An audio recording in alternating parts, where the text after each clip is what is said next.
Hello mga kamoy, may welcome back to my video. Ayan, kain tayo ng saging. So, ito po yung breakfast natin So, galing lang ako sa duty. So, ito po yung gusto kong breakfast. Pasensya na may maingay po kasi malapit po tayo sa court. Yan.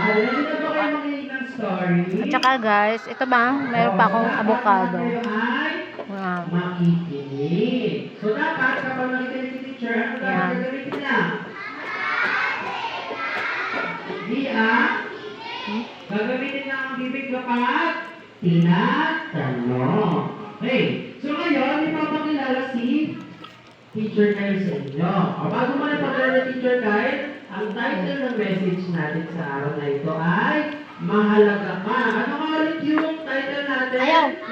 Sabi nila, pag mayroong tinatanim, may aanihin. Ito na po yung tinatanim. Pero hindi kami nagtanim nito. Sila po yung nagtanim. Nakikishare lang kami. Masarap siya kasi wala siyang ano. Alam mo yung parang talahib, parang ano. Yung mga princess niya. Ito ating Irish. Saka syempre ito yung breakfast natin. Gusto ko ito. Mahalagang bagay na meron tayo sa ating mga tahanan. Ano naman kayo mga mahalagang bagay na nakikita natin sa loob ng simbahan? Bible, ano ba? Dito nagtatapos ang ating video.